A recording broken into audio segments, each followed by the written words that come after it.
እኔ ብዙ ጊዜ እንደዚህ አይነት ነገር አረ ኢቭን ስለ ካምፓኒዎች ስለ ድርጅቶቼ ስለተለያየ ነገር ፋይንድ አውት አደረኩ እንደዚህ ደረስኩ ሰነዱን አላየም የሼር መጠኔን አላነበበም ምን ያህል እንዳለኝ አቅም 1% ነው ያላቸው ድርጅቱ ላይ ሁላ ብሎ እኮ መጥቷል እኮ እስኪ እና እንዴት እንዳወቀኝ እንዴት እንደደረሰበት ገባ አይደለ እኔ ኢትዮጵያ ውስጥ የሚዳሰስ ንብረት የለኝም እንዴ ሌላ ሀገር ውጭ ሀገር ያለኝም ቶ ኢትዮጵያ ውስጥ እኔ እኮ ጎፈንድሚ አልከፈትኩኝ ሰዎችን እርዳታ ጠየቅኩኝ እርዱኝ አላልኩኝ የምችለውን እየረዳሁ እየኖርኩ ያለው ሰው ነኝ እኮ በአቅሜ እየሰራሁ ያለው ሰው ነኝ እኮ አይደለም እንዴ እንደ ሴቶች ትልቅ ደረጃ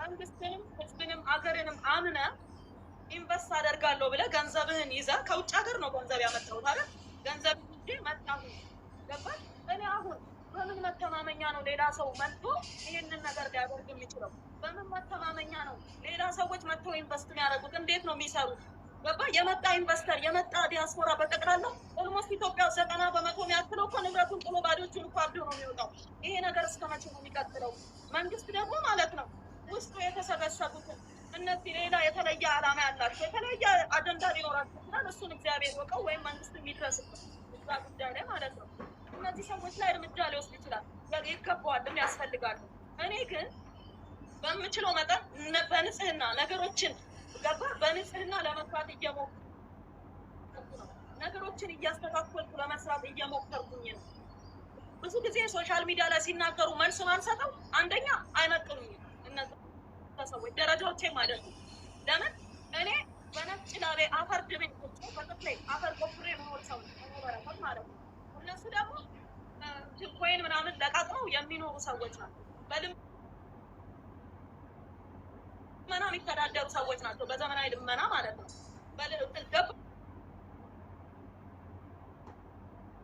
የሰው ልጅ እጅ እግር ይዛለው ጤነኛ ሆኖ ገባ ምንም ነገር ሳይጎልበት መስራት እየቻለ እባካችሁን አበባ ውዱልኝ እንትን ስጡኝ እያለ የሚኖር ከሆነ ለእኔ በልመና ነው የሚተል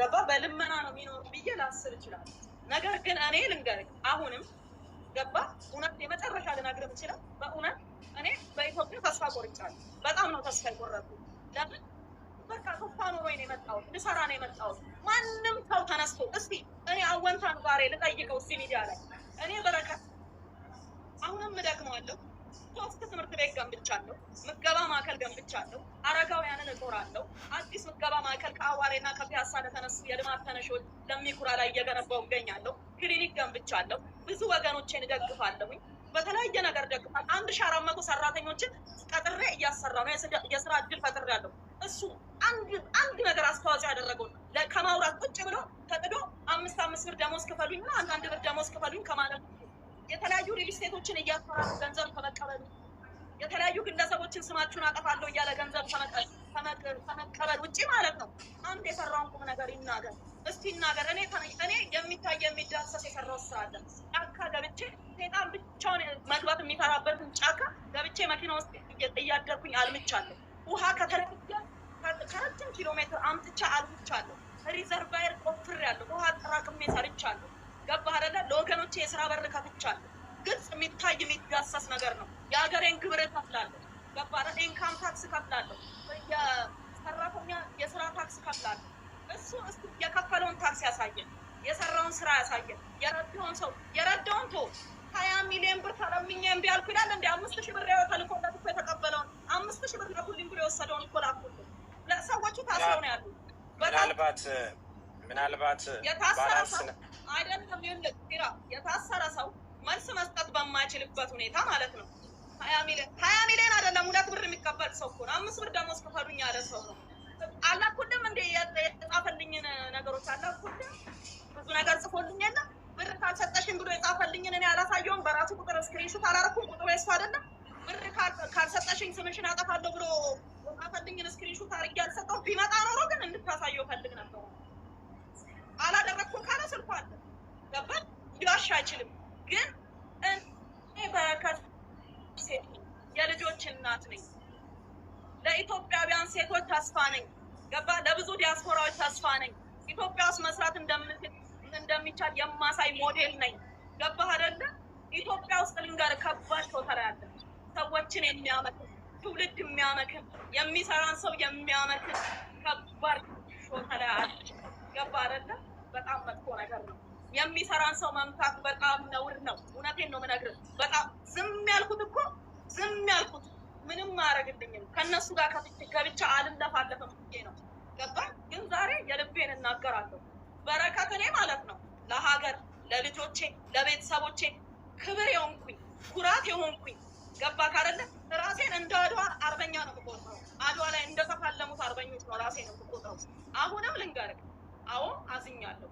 አዎ በሀገሬ ተስፋ ቆርጫለሁ። አዎ የሚደረግም የማይደረግም ነገር ተደርጎብኛል። ልንገርህ ተደርጎብኛል። ብዙ ሰዎች በነገራችን ላይ ስለ እናቴ እየደጋገሙ ይጽፋሉ። እማዬና እኔ ይቅር ለእግዚአብሔር ተባብለን ሶሻል ሚዲያ ላይ ስላልመጣን ነው። እማዬና እኔ ይቅር ለእግዚአብሔር ተባብለን ሆስፒታልም እያለው አብራኝ የነበረችው እማዬ ነች። ገባክ? እናቴ ነች የነበረችው። በጣም ሰላም ነን፣ እግዚአብሔር ይመስገን።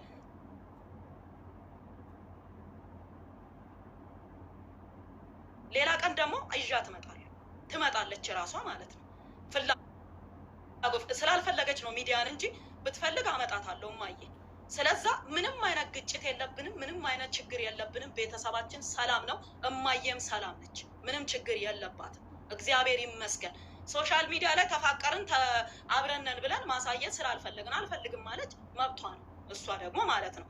ስለዛ ከእናቴ ጋር ከእናትሽ ጋር ከእናቴ ለእናቴ እኔ ነው የምቀርባት ከእናንተ በላይ ለእኔ እናትነቷ። በአንድ ወቅት ተጋጨን፣ እግዚአብሔር ይመስገን ታረቀን፣ ሰላም ነን፣ ፍቅር ነን። ቤታችን እውነቴን ነው ፍቅራችን ሰላማችን እንደ ወንዝ እየፈሰሰ ነው ያለው። ስለዛ ብዙም አትናደዱ፣ ሰላም ነን፣ እግዚአብሔር ይመስገን።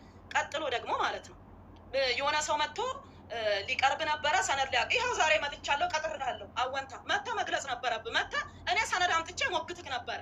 አንተ ግን አንድ ሰነድ የለህም፣ እየተከፈለ እየመጣ ስለ እኔ ትለፈልፋለህ። እስቲ እንደ ሰው ሰርተህ ብላ። አንዴ ኦዲተር ነኝ ትላለህ፣ አንዴ ኮሚሽነር ነኝ ትላለህ፣ አንዴ ኮሎኔል ነኝ ትላለህ። ምንም አይደለህም። በቃ አልተማርክም። ምንም ማለት አይደለም። እየለፈለፍክ ነው የምትበላው። እግዚአብሔር ከፍቶልሃል። በቃ እየተከፈተልህን ብላ። በቃ ተፈቅዶልሃል።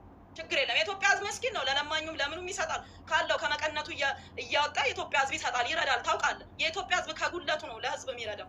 እየረዱት ነው። ልጆቹን እያሳደጉለት ነው። በውሸት እየመጣ የሰው ስም እያጠፋ ልጆቹን እያሳደጉለት ነው። እሰይ። እኔ ግን ልጆቼን የማሳደገው ከነጭ ላቤ እርሻ ቦታ ከለፋውበት አፈር ድሜ ከጋጥኩበት ከለፋውበት ከነጭ ላቤ ነው ልጆቼን የማበላው።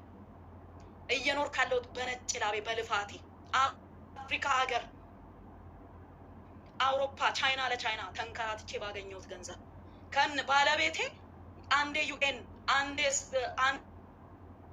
ፕሬዝዳንት ጽፈት አንዴ የተለያየ ቦታ በውትድርና አገልግሎ በ17 ዓመት አገሩን አገልግሏል። ባለቤቴ ከ17 ዓመት ውስጥ 10 ዓመቱ የሪፐብሊካን ጋርድ አዛዥ ነበረ። 7 ዓመት ዩኤን ላይ ነው ያገለገለው።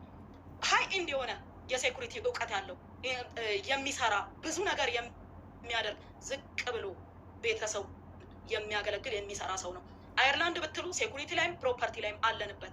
ኡጋንዳ ላይ ብትመጡ አስመጭና ላኪ ነኝ፣ እርሻ አለኝ ኡጋንዳ ላይ። ቻይና ላይ ብትሄዱ ቻይና ላይ እሰራለሁ። ዱባይ ላይ ብትሄዱ ኮል ሴንተር አለኝ እሰራለሁ፣ ከተለያዩ ሰዎች ጋር አንድ ላይ ማለት ነው። ግን ከሀገሬ አልሰረቅኳትም፣ ሀገሬን አልሰረቅኳትም። ከማንም ገንዘብ ይዤ ወጥቼ አላውቅም። መኒ ላውንደሪ ተብዬ ተከስሻለሁ፣ ነፃ ወጥቻለሁ። መኒ ላውንደሪ አልተገኘብኝም። ሐዋላ ተብዬ ሐዋላ የሚባል ነገር አልተገኘብኝም። ምናልባት ነዳጄን ሰርቀው የበሉ ሰዎች፣ ነዳጄን የወሰዱ ሰዎች እዚህ ጋር 400 ምናምን ሺህ ሊትር ናፍጣ ከየት ያመጣ ናፍጣ መቼ ሰጣችሁኝ? የት ወስጄው? ነዳጁ ሲወጣ እኮ ነው እስር ቤት ነኝ ያለሁት። የት የወሰድኩትን ነዳጅ ነው የሸጥኩት።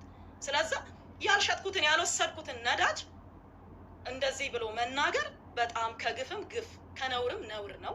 እግዚአብሔር ልቦና ይስጣችሁ። በመጨረሻ ማለት የምፈልገው ነገር ምን እንደሆነ ታውቃለህ?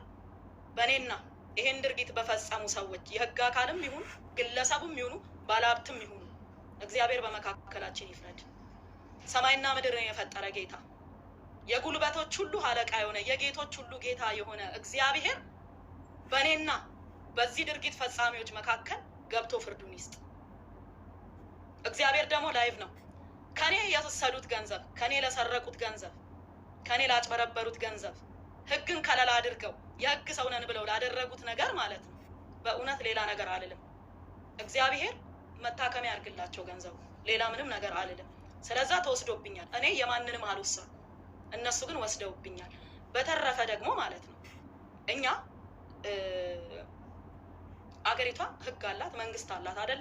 እንደዚህ በየቦታው ተሰግስገው ህዝብን የሚያማርሩ ባለሀብትን የሚያማርሩ ምስኪን ምንም 1 ሚሊዮን 2 ሚሊዮን ብር አካውንታቸው ውስጥ ያሉ ሰዎችን ትናንሽ ስራ ውሃ ሸጠው የሚኖሩ ሰዎችን የሚያማርሩ ሰዎችን መንግስት እራሱ ያጥራው።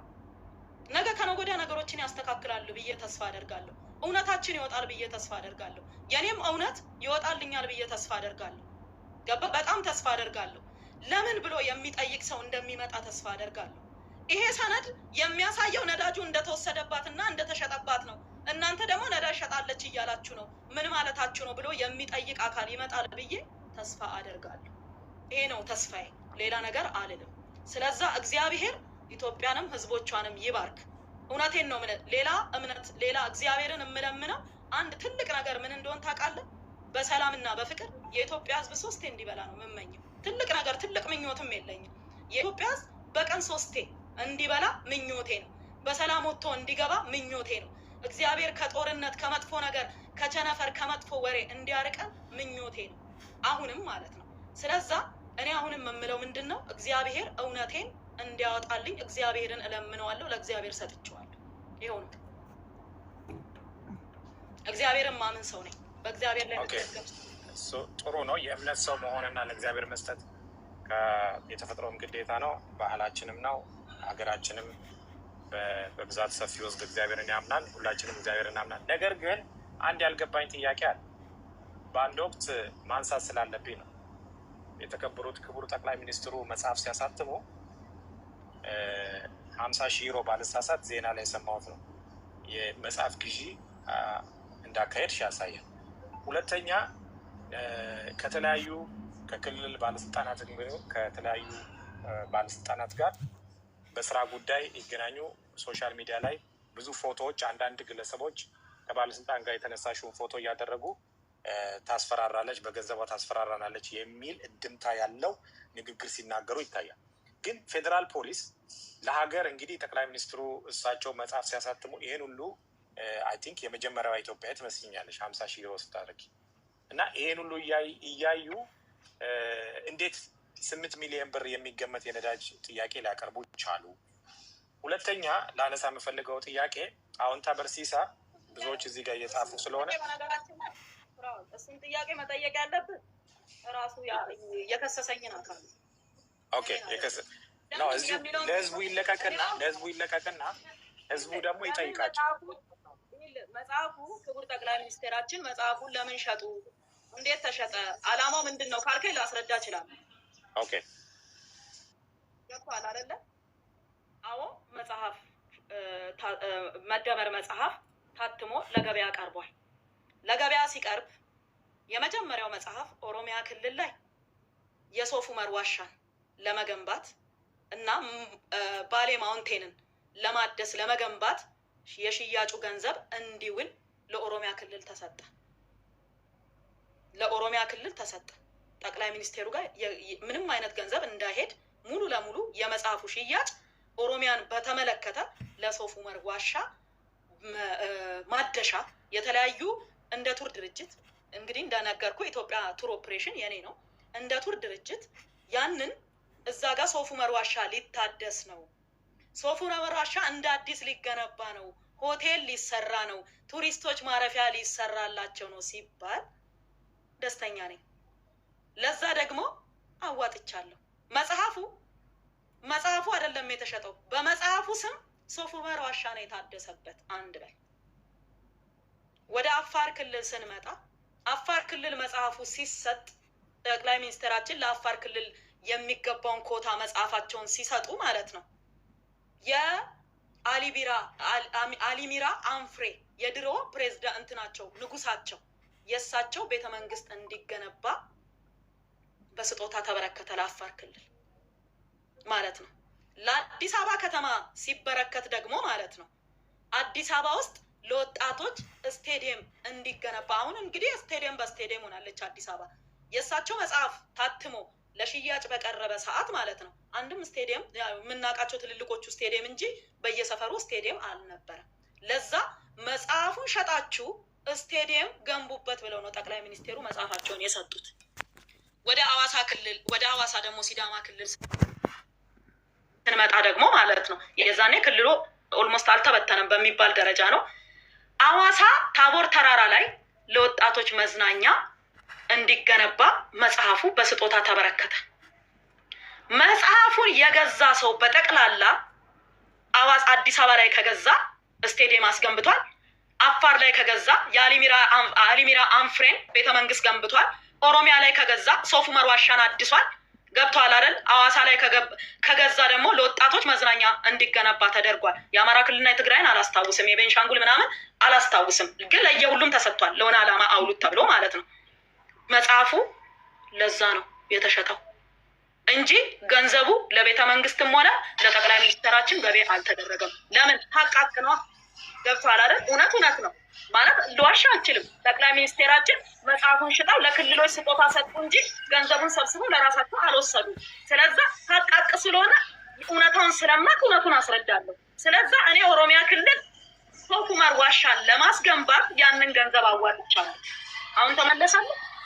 ስለዚህ በዚህ ውስጥ በገበታ ለሀገር በሚለው ፕሮጀክት ውስጥ ትልቅ አስተዋጽኦ አድርገሻል ማለት ነው። በዚህ ሁኔታ እነዚህ አይነት ክሬዲቶችሽን መጥፋት ስለሌለባቸው ነው ላነሳ የፈለግኩት እና እንግዲህ ይሄን ሁሉ ለሀገር እንደገናም ደግሞ አዲስ አበባ ከተማ መስተዳደር በአንድ ወቅት የሽንኩርት ገበያ የተለያዩ የዋጋ ንረት በነበረበት ሰዓት ብዙ ስቶሮችን አዲስ አበባ ውስጥ ከፍተሽ ስታከፋፊ ነበር ገበያውን ለማለት። እነዛ ስቶሮች አሁንም እየሰሩ ነው። 17ቱም ስቶሮች እየሰሩ ነው አሁን። ስለዚህ የአዲስ አበባ ከተማ መስተዳደር በዚህ ሁኔታ እንደዚህ እየሰራሽ አሁን በተከሰስሽበት ክስ አይጣረስም ወይ?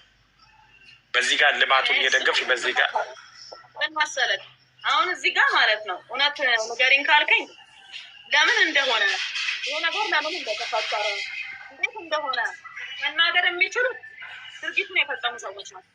ከዚህ ጀርባ ያሉ ሰዎች ናቸው መጠየቅ የሚችሉት። በረከት ገባ ይሄ